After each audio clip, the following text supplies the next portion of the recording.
तुझे बड़ी बड़ी और कठिन बातें बताऊंगा जिन्हें तू अभी नहीं समझता। हालेलुया। यिर्मयाह को कैसे बुलाया था परमेश्वर, सब लोग जानते हैं। उसको माँ के घर में से जब उत्पन्न हुआ तभी से बोलता है मैं चित्त लगाया था। उत्पन्न होने से पहले प्रभु उसको चुन लिया था और भविष्यवक्ता करके बच्चा ही था तभी परमेश्वर उसको नाम लेके बुलाया। और बोला कि मैं तो लड़का हूँ, तो बोला मत का मैं लड़का हूँ, क्योंकि परमेश्वर ने उसे चुना और अपना वचन उसको हाथ बढ़ा के उसके मुख में डाल दिया। और परमेश्वर उसको ऐसा आशीष दिया कि जहाँ पर तू जिसको बनाएगा वो बन जाएगा, जिसको तू ढाएगा वो ढह जाएगा। इस ऐसा अभिषेक सामर्थ्य के साथ प्रभु उसको खड़ा किया था। लेकिन एक समय यहाँ पर क्या बोलते हैं, मुझसे प्रार्थना कर। मतलब प्रभु उसको चुना, बुलाया, सब कुछ किया, लेकिन ये नहीं कि हम आप सब कुछ जान गए। अभी भी उसको बहुत कुछ जानना है।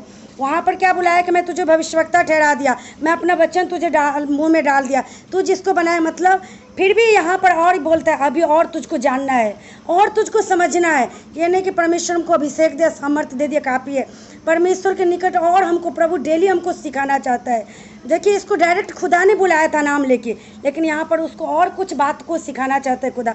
यहाँ पर बोलता है कि मुझसे प्रार्थना कर, तेरी सुनकर मैं तुझे बड़ी बड़ी कठिन बातें बताऊँगा जिन्हें तू अभी नहीं जानता है। मतलब बहुत सारी बात वो जानता था, लेकिन बहुत सारी बात अभी वो नहीं जानता है। इसके लिए परमेश्वर उसको बोलता है अभी तू मेरे से प्रार्थना कर। कभी कभी ऐसा हो जाता है, इसके जीवन में भी हो गया होगा, वो बिजी हो गया होगा भविष्यवाणी करने में, प्रभु का काम करने में, प्रभु के साथ उसको जो वार्तालाप करना चाहिए, जो प्रार्थना करना चाहिए, शायद वो नहीं कर पा रहा होगा। क्योंकि कभी कभी हम जब सेवकाई करते हैं ना, तो सेवकाई में ज़्यादा बिजी हो जाते हैं। कभी हम वचन भी जब पढ़ते हैं ना, तो पर्सनली लगता है कम पढ़ते हैं, सिखाने के लिए ज़्यादा हम पढ़ने लगते हैं। लेकिन परमेश्वर कुछ अलग हमको चाहता है, बोलता तू भी सीख। परमेश्वर ये नहीं चाहता कि मैं खाली दूसरे को सिखाऊं, हमको भी परमेश्वर सिखाना चाहता है। इसके लिए मैं यहाँ पर बोलता है तू मुझसे पूछ और कठिन कठिन बातें बताऊंगा। तू ऊपर ऊपर थोड़ा ही बात जानता और तुमको जानना है। इसके लिए परमेश्वर के सामने हमको बैठना है। हमको जब हम सेवकाई में आते हैं उसके लिए ये बात है। जब हम सेवकाई में आ जाते हैं तो हमको अपने लिए भी परमेश्वर से प्रार्थना करना है, अपने लिए भी हमको क्या करना है, परमेश्वर से पूछना है। ये नहीं कि आज हम प्रार्थना कर लिए, बहुत सारी बात प्रभु रिवील कर दिया, बहुत सारे बात बता दिया, कल हमको ज़रूरत नहीं है, अब वही काफ़ी है। नहीं, आज भी हमको प्रभु कठिन बातें बताना चाहता है। तो परमेश्वर बोलता है कि मेरे पास आ, मैं तुझे कठिन कठिन बातें बता। मतलब प्रार्थना करना बहुत ज़्यादा ज़रूरी है।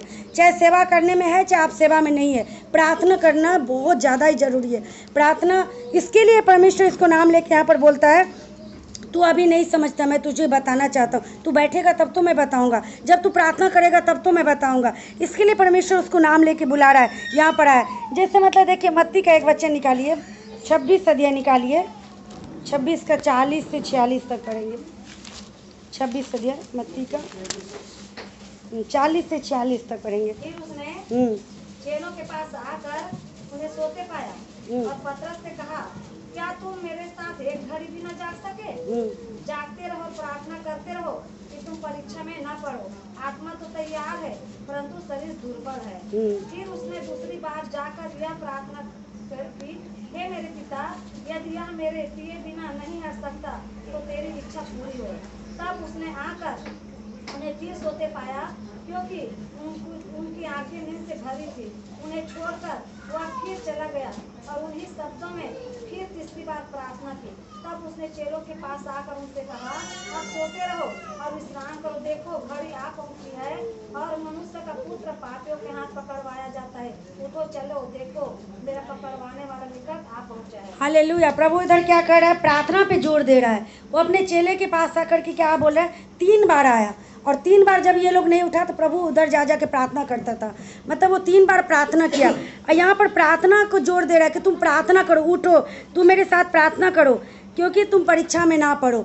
परीक्षा में हम जब पढ़ते हैं तो बहुत मतलब जब हमारे प्रार्थना का जीवन यदि है तो परीक्षा में हम पढ़ जाएंगे तो परीक्षा से हम जल्दी निकल जाते हैं। यदि प्रार्थना का जीवन नहीं है तो यदि तब हम परीक्षा में पढ़ते तो मेरे लिए बहुत मुश्किल होता है। कोई मसीह के लिए क्या होता है, बहुत मुश्किल होता है निकलना। कितना लोग परीक्षा में पढ़े पढ़े नाश हो जाता है, कितना आदमी परीक्षा में आता है प्रभु को छोड़ देता है, दुख आता है प्रभु को, क्योंकि प्रार्थना लायक नहीं रहता है। यदि आपका जीवन में प्रार्थना रहेगा ना, एक तो परीक्षा नहीं आएगी, यहाँ पर लिखा परीक्षा में तुम नहीं पढ़ोगे, और यदि परीक्षा आ भी जाएगी परीक्षा तो क्या करेंगे, आप दृढ़ता से उसका सामना कर पाएंगे।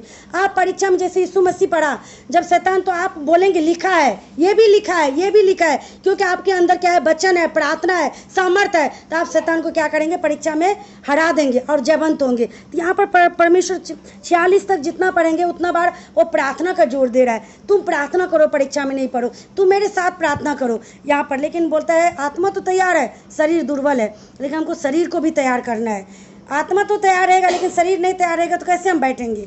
हमको शरीर को भी, देखिए कभी कभी चर्च आने के लिए आप बहुत उत्साहित रहेंगे, एक सप्ताह से वेट करेंगे हमको चर्च जाना है, कभी कभी मन नहीं करता चर्च आने का, कुछ भी रीज़न नहीं है लेकिन मन नहीं करता है। कभी कभी ऐसा होता है कि जाऊंगा, जाना पड़ेगा, संडे है जाना पड़ेगा, लेकिन कभी कभी बहुत उत्साहित होकर आते हैं, कभी कभी लगता है जाना पड़ेगा, काम है, मतलब ऐसा करके, लेकिन फिर भी हम आते हैं तो प्रभु हमको आशीष देता है इसी में।